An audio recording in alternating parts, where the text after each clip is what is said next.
Welcome to the Esau McCauley podcast. I'm your host, Esau McCauley. Today, we're joined on the podcast with Tish Harrison Warren, author, mother, priest. What else should I call you? I mean, that's it. That's it. And I forgot. There's also someone. A New York Times writer. I have to introduce the other person. There's another person on the podcast. Tish. Esau. Yes. Tish, are you aware of how Esau treats me on this podcast? All I did was, sorry. No, I didn't mean the other person in a negative way. I meant like I've introduced one person. It just feels like when you don't use the person's name. Say, and the other guy. No, I was about to say producer Mike. Oh, okay. Yeah, that's me. Yes. And also on the podcast today, we have producer Mike. And we're happy to have you on the podcast. I'm happy to be here, You're Esau. here every week. I'm glad to have you. I know, it's great. It's good. This is great. So, when this podcast comes out, we'll be on the verge of 4th of July. Tomorrow. And so I thought we might open up the podcast by asking ourselves, I know we live in complicated times. And I'm wondering, is there anything patriotic that you still do, that you participate in? Like, what do you do to mark, even not the 4th of July, anything that helps you wrap yourself in the flag a little bit? I mean, when it comes to sports, like at a worldwide scale, like I don't know when the next World Cup is because I'm not that big of a soccer fan, but literally a year and it's in America. I'm excited. I will be very patriotic during that week, 2 weeks, month. I don't know. Did you know the World Cup was in America? Now that you say that, I do remember that, but I would not have been able to come up with it's that. happening here in the United States. We're going to win the first time ever. We're not going to. We're going to win a couple of games. Okay. Well, that's very different. So yes. World Cup, Tish, do you do anything patriotic? I want to answer sarcastically here. I shouldn't. I'd be like, I just say USA all day long, or just scream it. I just need a chance. To scream USA randomly. I oppress people randomly just to like. Oh my goodness. I marginalize. A little bit of colonizing. Yeah, exactly. I move into my neighbor's house and say it's mine. People will get mad at me for all of that, but no. So I think I'm not very patriotic. I will say that, and I'm pretty uncomfortable with it. That said, yes, I mean, so I don't actually. I'm not doing this year, but for years and years, for like all growing up, my grandparents lived in a very small town. I'm talking like 400 people. Yeah.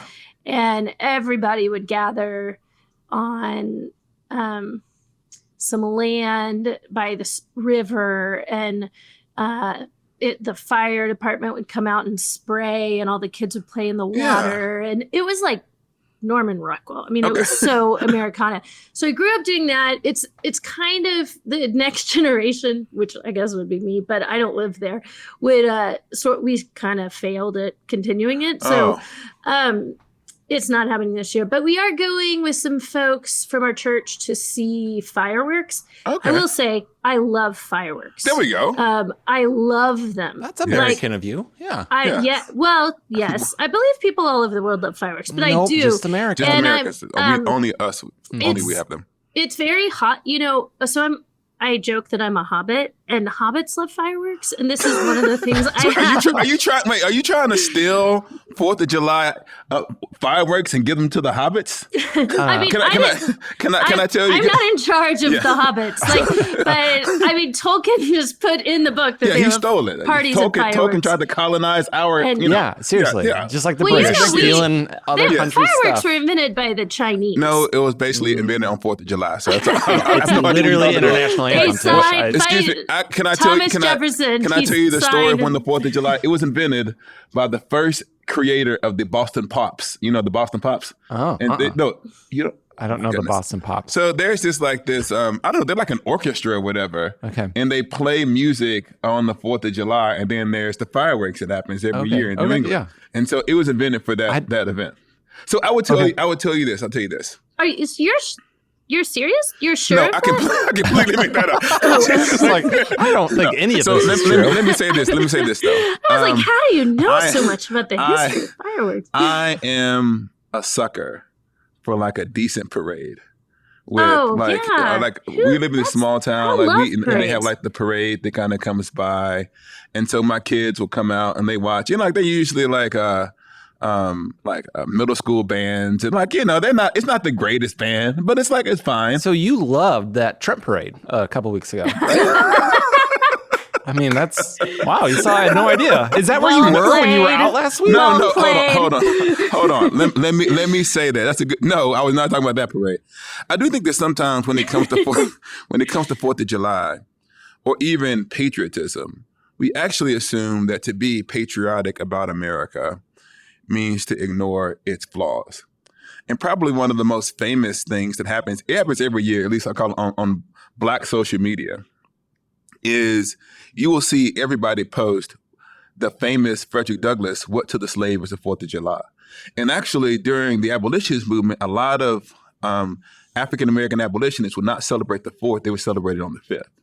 And that speech, "What to the slave is the 4th of July," is actually delivered, I think it's on the 5th. And the whole point is, part of it is to be American, to be patriotic to me means not just ignore. Sometimes I feel like this way. We assume that being patriotic means that you lie. And that patriotism means that on this day, we set aside whatever issues that are going on in the country, and we just celebrate all the good that this America has done. And I want to say, no, it's precisely when we're in this place to reflect on the history of this country that we ask ourselves, where are we in relationship to our highest selves? So I don't think that to be so let me put it this way. So one of those patriotic things that you can do is to protest. And the protest rooted in the idea that maybe America can live up to the promises that it made. So that's my take. I don't know if you have anything else you want to say about patriotism. Then we can move on to our next topic. I have something. Okay, go ahead. It's funny because I promise this will loop back around. But when I'm an Anglican now, and so I kind of joke, but not totally joking, that what that means is when I'm around like low church evangelicals, I feel really, really Catholic. Yeah. And when I'm around Catholics, I feel really, really Reformed. Yeah. Like I never totally fit in that. But it's funny because I think when I'm in America on 4th of July, it feels like, I don't know, I feel like alienated from some of that. Yeah. Some of the, what you're talking about, Esau, the more kind of naive or triumphalistic, like USA. But probably the most patriotic sense of myself that I've had on July 4th is when I have been overseas on July 4th. Yeah. And I can particularly remember this one time when I was in East Africa, and these American missionaries who were like doctors and built wells and were doing beautiful work over there. So we decided to get together for the 4th of July, and someone somehow had gotten burgers to grill, which was really hard to get. I don't even know how they did it, and they played we played a pickup baseball game. Yeah. Making the bases out of just little cardboard boxes. Yeah. And it was like baseball and burgers and in the middle of, really remote, very, very, I was in very remote parts of Africa at this point. And being with these other Americans, there was this strong sense of this culture, for better and worse, has deeply shaped me. Yeah. This is who I am. But I feel like when it is demanded of me that I cheer for America, that I feel resistance to that. But when I find myself in other places that are not America around 4th of July, there's always a sense of, like in the words of Rich Mullins, he wrote a song about America. And he said, no one tells you when you get born here how much you'll come to love it and how you'll never belong here. Yeah. And I feel that. One of the things that has made it easier for me is that I've learned how to choose my own heroes. One of the things that happens is that we're sometimes forced to have these uncomplicated relationships with people. Like I'm told I'm supposed to love like General Lee or whatever. And I'm like, America hasn't always done everything that is good, true, and beautiful. But like Harriet Tubman lived here. Sojourner Truth lived here. Frederick Douglass lived here. And so, and those are people who in complicated circumstances pointed towards an America that I would want to be a part of. And when I think about what it means for me to be patriotic, it means to join in the vocation of helping America be what it has the potential to be in its best moments. Can we go back? Because I have a metaphor. Oh, I want to test out on you and Tish. Oh, wait. We're going to call this segment Mike's Metaphor. Mike's Metaphor. So we used to have Mike's Corner. Now you can like sum it up with Mike's Metaphor. From now on, every segment, I need you to end it with Mike's Metaphor. Okay, go ahead. I used to be a pastor. Okay, there we go. Jump in. Because for patriotism, here's the way I think about it. You tell me how bad this metaphor is, but I think it works. Okay. I think when I think of patriotism, I think of it like you can love your country like you love your child. Okay. So I'm proud of my children. Yeah. I cheer on my children. Okay. I love my children more than any other children. Yeah. And that's completely okay.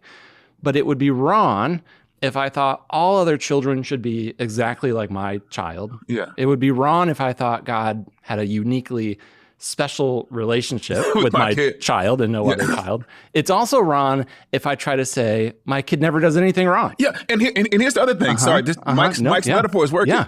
Sometimes, I don't know if this ever happens to you. My kids are old enough to listen to this part of the podcast.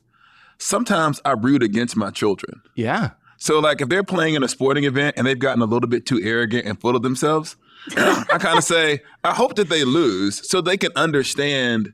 Or even if you know what I mean, if their team is behaving in a way that I don't really like, I was like, I know you're my kid, but I don't like the vibe here. Yeah. So if you all had a bit of humility, and I found this like one of the things that happened, and you sucked me back into the American part. No, you sucked me back in. I'll end it. You can cut this if we need to. Yeah. It was right after we were talking about annexing Canada. You know, this is like early in the Trump presidency, and I remember we played Canada in hockey. Yeah. And I was actually rooting for Canada. Yeah. Because I felt like we were being mean to them. Yeah. And when they won, I think the Prime Minister of Canada, I talked about this before, he says, you can't have our sport and you can't have our country. And I was like, fair. I mean, fair. Yeah. Like on a normal day, I'd be like, go America, beat the Canadians. Yes. But on this day, we hold your children accountable. Yeah, hold them accountable. Yes. Okay. Now, we were talking before we jumped on the podcast, because me and Tish, as I was saying, are both involved in planting churches. And Tish was talking about how it was different for her going from being in a large church to being in a small church. You coined this term called large church privilege. Can you tell us a little bit about what you had in mind when you mentioned that? The reason I use the word privilege is that you don't know you have it. Like you don't know about white privilege until you like encounter someone who doesn't have this or who has a different story, and you like examine your own, right? Or male privilege or whatever. It's invisible and it's not bad. In other words, it's not wrong that you are white or male or whatever. It's that the world works in a certain way for you that isn't invisible to you, and I even think you can't really shed privilege. You just sort of use it for the good of others. The point is, it's invisible. And that is how I think that I have mostly been in churches that are, I don't know, somewhere between 300 and 1,000 people. And so now I'm in this small church, which we have like, I don't know, 90, 100, but on any given Sunday, it could be it could be 50, it could be 70, it could be 100. I mean, who knows? So there's so much about church that I kind of assumed that I realized, oh, that's because I was in like big churches. So what kind of stuff have you missed by being in a smaller church? With like what did you think? What did you think was normal that you realize isn't normal now? Yeah, well, there's stuff like. One easy one is just a really high functioning, like all of this is going to sound like I'm criticizing my church, which I'm not. Yes. But a very kind of like the children's wing where you check the kid in and get like a number for your kid and a printout, like all of the technology and resources to make children's ministry real sparkly is like, oh, you can't do that without lots of money and lots of people. And so there's things. I mean, we keep our kids safe. We are safe church protocols and all of that. But it is just a little more like, you know, your kid's going to hear a Bible study and get some goldfish. And we'll text you if they're bleeding. And music is often one. I mean, I love our musician, so she's amazing. Claire, you're amazing. But she is truly amazing. Shout out to Claire. But the ability to, like, when you have lots of resources and can hire musicians, or you have a big old church, so you have a pool of 600 people to draw from, there are things you can do with music that you just can't. And so we've had people visit our church and be like, why isn't the music more like X? And you're like, oh, because they have a band and a staff. Yeah, you're used to being like, we have a whole fleet of worship leaders we can choose from. Well, one of the things that I've learned, because we're starting from scratch. She mentioned a lot of it as far as like the things that you can't do. But it's also like ministry opportunities. So we have to rent our space. So that means every single time we hold an event, we have to pay for it. And so we have to be strategic about saying, can we afford to do this particular thing? And so it's the fall. And so I'm used to like coming to a church. Oh, do you want to be in men's group? Do you want to be in alpha? Do you want to be in like a recovery group? Do you want to be in a marriage course? And you need volunteers to run each of those things. Right. But if you have one set of volunteers, effectively, you have to say, okay, out of all these things you could possibly do, we can choose one for the fall. And so it puts a lot of pressure on that one event. And so part of it is just like, and like you said, I think that churches aren't really competing with one another. We're actually trying to reach people who don't know Jesus. But sometimes people come into churches because they come like, we want believers to come and find a place to raise their families as well. And it is sometimes you feel like, I need to be able to present enough options to people so they would consider us a serious place to stay. Now, Mike, have you been always in big churches, small churches? What have been your experience? I've mostly been in churches around 200 or 300 people or so. But for a little bit, my wife and I attended a bigger church, and I hated it. Oh, I'm pretty anti-mega church. No offense to, all the mega. What is your definition of a mega church? I would say certainly 1,000 or more. 1,000 or more. Okay. Can I clarify? Because I haven't been in a mega church either. Yeah. I'm really talking like maybe 200 to 800. 800, and that's the range of church. Yeah. And I start getting uncomfortable around 500, I think. Okay. What I love about smaller churches is that it actually is possible to have a community there. If you go to a church and it's at my church, it's probably around 150 people on a Sunday or so. I notice if a family hasn't been there for a couple of weeks.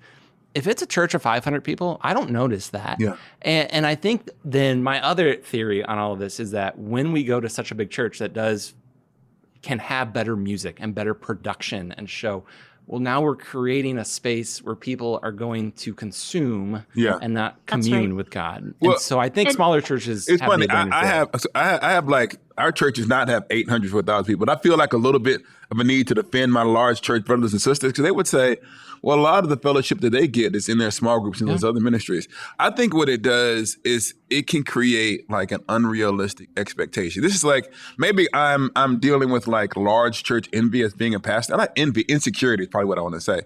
I see the social media post and I was like, wow, this is like really well produced. There's great angles. And we have somebody in our church like, will you snap some pictures during our service so I can slap on social? And so I think that it's more the level of professionalism that requires a certain amount of economic resources in the congregation, and it requires a certain amount of staff that actually think it's hard for people to it can make other churches feel like we're insignificant because we don't have the same resources. So that's at least one of the things that I'm trying to deal with as the pastor of a smaller church. Were you about to say something else, Tish? Yeah, I just want to clarify that you specifically asked me to talk about small church privilege. Yeah. I could go on and on about the goodness of it. Like, give us some goodness. There's so much goodness. One of the things I do think what Mike said is right. Like, when people don't come, it is noticed and it is like, not in a judgmental way, like you didn't come, but like, almost always when people don't come, I'm thinking, oh yeah, they're in Colorado or their kid is sick or like, I know that we know where they are because we love them and are in their lives and praying for them and thinking about them. So that is beautiful. but then also just even as a pastor in the church, as a priest, I was the rector's wife. Lord have mercy. But I think the stories, like there are just unbelievable stories of redemption happening that you can see, that you are close up to, that you can know the stories, intimate stories that in people's lives, that I can't write about or I won't share, but are intimate stories in people's lives that are so beautiful. Yeah. And I was talking to a friend of mine, actually, who's a pastor at a big fancy church with thousands of people and lots of money. And I was telling him some of these stories, just unbelievable stories. And he said, I miss what you're saying so much. I miss being close enough to know. So that it isn't just like, hey, come in, get your music, get your, sacrament. It's like, leave. But it is like, it's so evangelical, but it's true, like life on life. I tell walking together. It's so I wouldn't trade. There's two things that I like. There's a couple of people, and these are things I can say about our church. Y'all think get me in trouble. Like, we're small enough to where, like, if I say something on Sunday in the sermon, they'll like come out after the service and ask me about it, because we have like a little lobby area, not in a negative way, like, oh, you mentioned this one part, and this actually happened 2 weeks ago, where I was preaching and I cut out like a piece of the sermon, and because I was like, I don't want this to take too long. And then he said, the person came to me, I said, you didn't explain this part of the verse. It's like, oh, I had it in the notes. I had it in the notes. And the other thing that I also like is because, like, we're Anglicans, it's not, be Anglican. But one of the things that I love is that every person who comes, they receive communion. And so I preach the gospel directly to every member of my congregation when I give them the bread. The blood of the body of Christ given for you. And I know them, and I know their kids. I know which kids are always give a blessing to. I know which kids kind of try to dodge the blessing, so I kind of shoot it at them. And so there's a lot that I would say goes into being a smaller church. I'll say the other thing, though, about being in a smaller church is it also feels so vulnerable.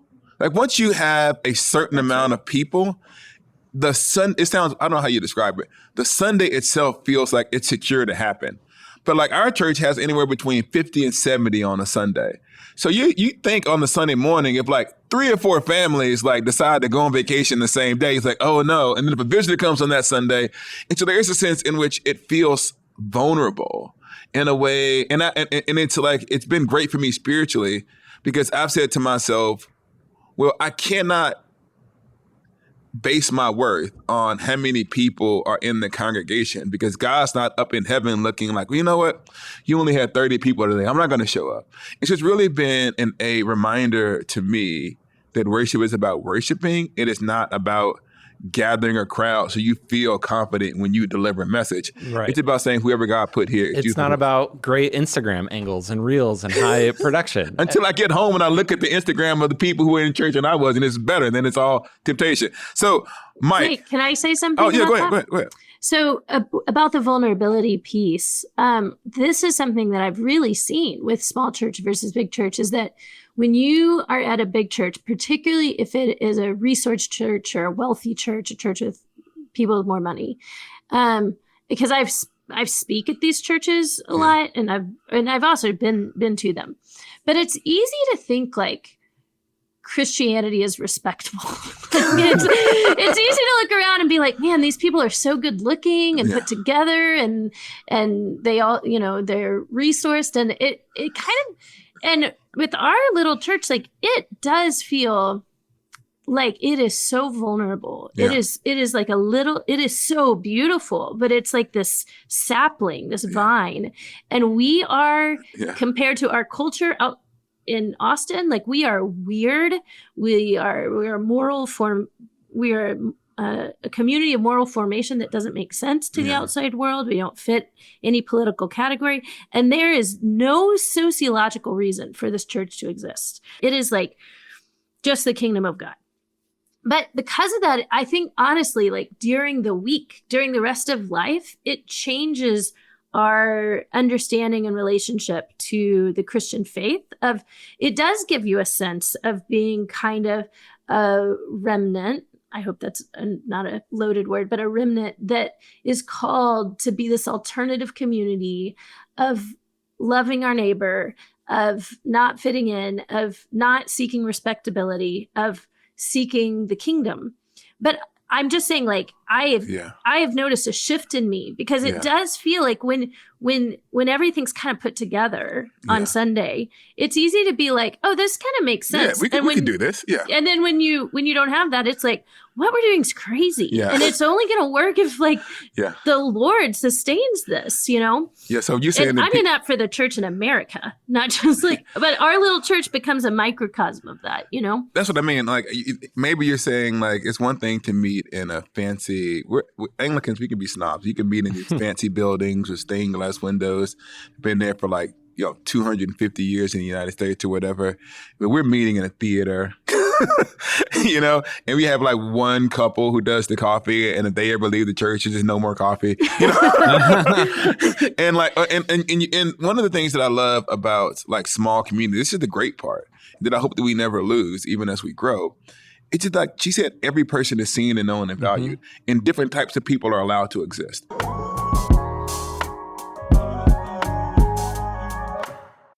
What if just 2 hours is all it takes to realize that God might be calling you to something more? What if 2 hours could shift your perspective and maybe even your calling? That's exactly what's happened for hundreds of people who've attended Taste of Northern, a free, live classroom experience from Northern Seminary. For over 100 years, Northern has been equipping leaders to engage the world with the gospel. And now, through Taste of Northern, you can sit in on a real seminary class via Zoom and experience the richness of theological education at no pressure with no cost. Coming up on April 28th and 29th, you can join one of 3 classes with leading New Testament scholars Dr. Nijay Gupta and Dr. Matthew Bates, or Old Testament scholar Dr. Ingrid Faro. These are real-time classes with real students and world-class professors, all from the comfort of your home. Sign up today at seminary.edu/taste. That's seminary.edu/taste. That's seminary.edu/taste. 2 hours, 3 different classes to choose from that just might change everything.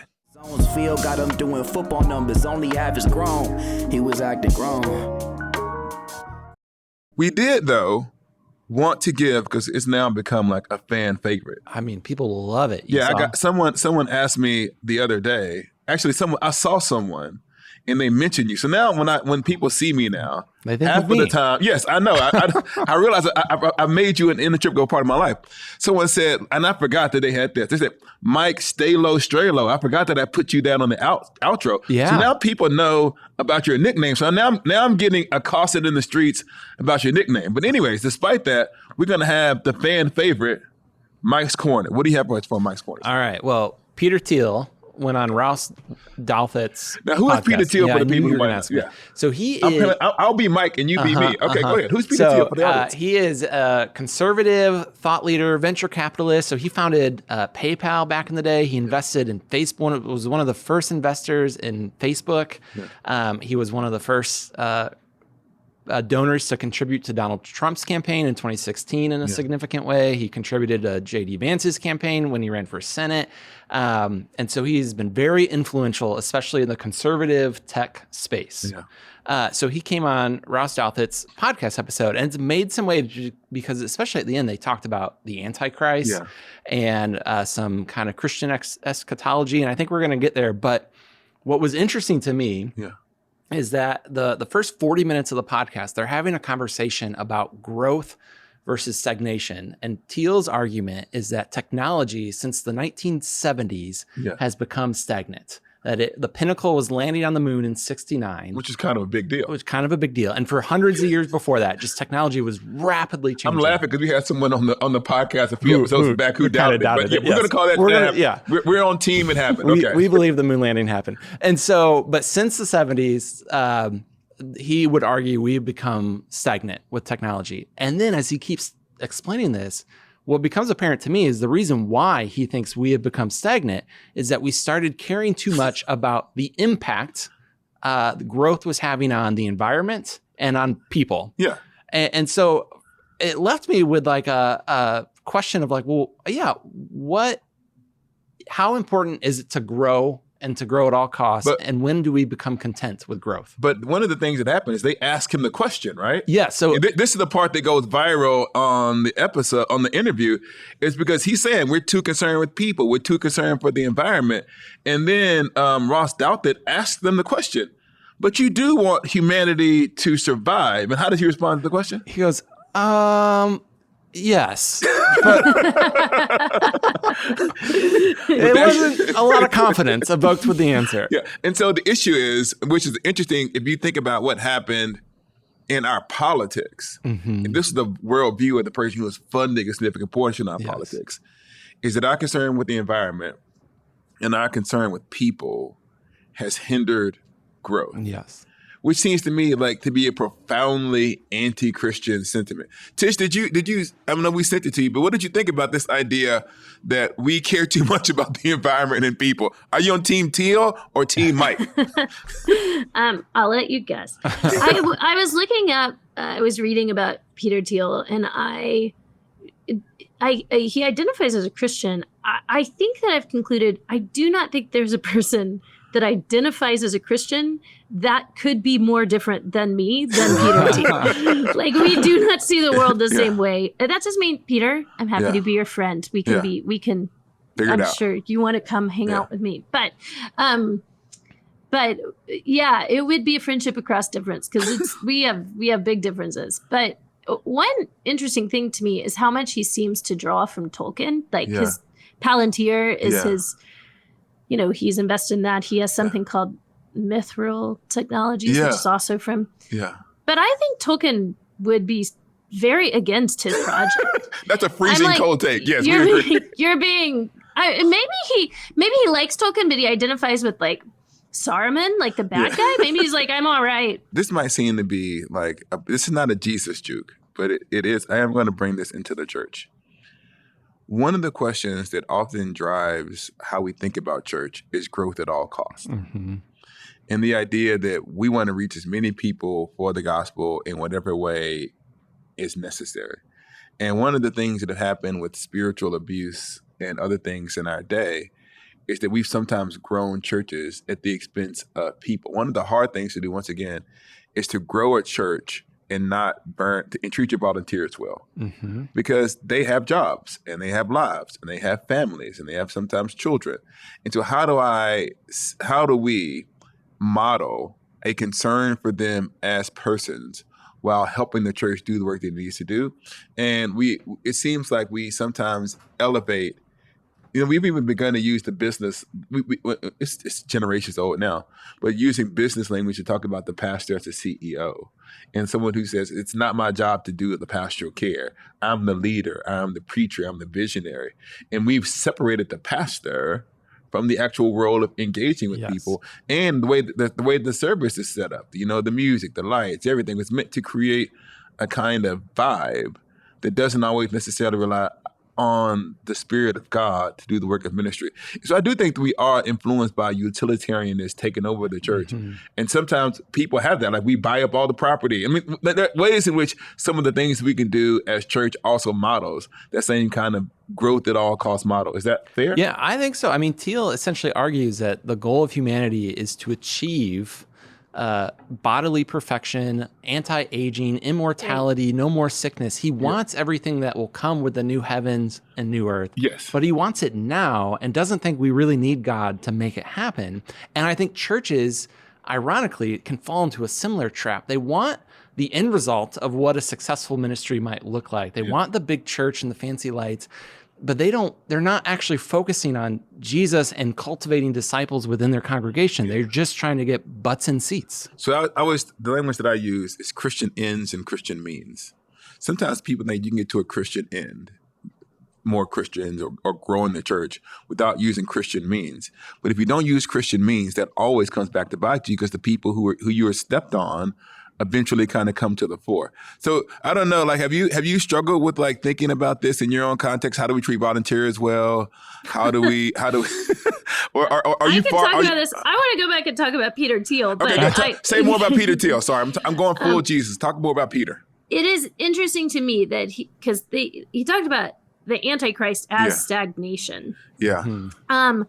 Which is intriguing. And that he defined progress almost entirely technologically. Yeah. Because if you just ask, have we progressed since, the moon landing? Like, ask a black person if we progressed since the moon landing. I'm going to say yes. Wait, there's a whole black person here. I'm going to say yes. You said ask a black person. I'm here. Peter Thiel is gay, so I'm sure that he wouldn't. I'm sure there's ways that this function that he would talk about this differently. But it just the soul vision is technological. And the technological salvation of mankind, because you're right, he's into sort of like eliminating human limits, eliminating aging, eliminating death through technology. So that's solely the way that he would describe the good life, human flourishing. And the only enemy to that is stagnation. And I think that is the fundamental thing that people are reacting to, that is like a really poor way of understanding humanity and what I guess I'm saying. I don't think Peter Thiel knows what humans are or what they're for. I don't think he has a fundamental understanding of what it means to be a human. And to the extent he does, like things like limits, he is pushing so far and so hard against that. And even biology, I mean, he would see that as a hindrance that we can kind of progress free from. And I think that's a deeply unchristian way of seeing the world. I think that he understands the Christian meta-narrative, but he sees it as some kind of metaphor that is a roadmap for what can be accomplished through technology, which is weird. So I think he thinks he's a Christian in the sense that he sees Christian eschatology as a good thing to arrive at, but I'm not sure he sees God as the mechanism by which we arrive at it. Yeah. And so in that sense, in the truest sense, it's a false gospel. Mm-hmm. In the truest sense, it's a false gospel because it's promising this thing that we can't have. I was thinking about, when we were thinking about this, I was hoping that you would do it without, you're a big Hauerwas person. And I remember like that famous Hauerwas quote that like Christians will be known as those who like don't kill the elderly. What is it, that one that he does? Yeah, I'm going to get it wrong, but he says something like in the future, the church will be known as those who do not kill children, and elderly. The elderly, the children, the elderly, or like those with disabilities, basically, like those that are weak. So the question is, it will be the community that still has human imperfection. Yes, and that's what I was saying. I think that part of what it means, it may mean that quote seems to be what is actually happening now. Are we going to be the people who are like basically what Hauerwas said? One of the things that also I think is happening is that for whatever reason, the people who are wealthy, in particular in this generation, seems to be bothered by the limits of what their wealth can't do. And the one thing that their wealth can't do, because it gives them access to everything else, they're still hurtling towards their death. And you see in different ways, different wealthy people resisting this thing because they've kind of, in some sense, faced what the Psalm says, the grave will have us all. And what we have said as Christians, in light of that, we have to ask the real purpose of what humanity is for, like Tish said, and what life is for. And we said, okay, then our origin, our hope is in God. And what they seem to be doing is like, no, we will buy our way to immortality. And I think they're and this is what Ross Douthter said. In the attempt to do that, you might actually become the Antichrist. Right. And I'm not a big like eschatology person. I don't think, we may talk about this another day. I'm not sure we're in the last days. But the closer I ever thought of like there actually being a Antichrist evil like that arises, it was with someone who says, no, we're going to transcend human limits and we have to kill a bunch of human beings to make it possible. That's fine. I was like, okay, this is a little bit horror movie, evil villainish. What did you think? I agree. I mean, I think the Antichrist conversation part of that podcast was so interesting because it seemed like Thiel was realizing Douthter was a little correct in that assessment, but didn't want to admit it. I mean, Douthter basically said, like, aren't you, the things you're investing in right now, surveillance, certain political control, technology, this, that, and the other. Aren't those the very tools? He's like, I'm not saying you're going to become the Antichrist, but aren't you creating the very tools the Antichrist would one day use? Yeah. And Thiel's like, well, I hope not. He said, kind of. I wonder, like, you know how they talk about like the AI reaches sentience? I wonder if that's the one where he was like, oh no, I'm the evil villain. And so, but I think you both hit it that like the people in this world, that we are underestimating the value of a human life, or we are at least completely missing what is the purpose of a human life. And it's not efficiency, it's not growth, it's not results, it's something much bigger and deeper and more beautiful than that. Yeah, I think that, and I noticed this, and I think it's not unique to me. I think we started talking about this. The question for our age, if different generations, if we dealt with the Trinitarian heresies, Christological heresies in the past, the question that will define the rest of our lives, as best as I can understand it, is the person. Yeah. Somehow we lost anthropology. Yeah. And so figuring out what the person is. So I want to say this then. Yeah. Oh, I'll give you the final word and then we'll close the podcast. Oh, so I just have this quote that's in my head that is so on target to what we're saying. And Wendell Berry said, in the future, the division of humanity will be between those who choose to live, those who seek to live as machines and those who seek to live as human beings. And I think to bring it back to what you said, Esau, about the way this applies to our church and all of this, is there is a sense of treating ourselves as a machine, people without limits, and treating others as a machine, meaning using that, making people for utility, for the way that we can use them, for the way they can give pleasure or help us along or are smart or capable, which is why,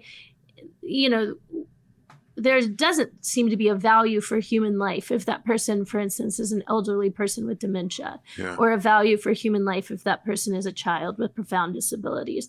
Because understanding someone as a machine is making them something that is really just to an end, right? And so even it's easy to pick on Peter Thiel, and I think we should pick on Peter Thiel. He's fine. He has billions of dollars. He's going to make it.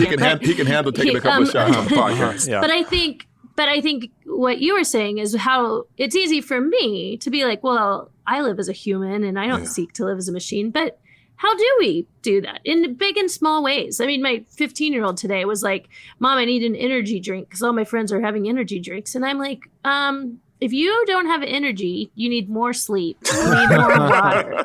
What I'm saying is there is this way that I try to get out of my own limits, and then I use other people. Like anytime we approach other people for what we can get out of them, this is the same thing.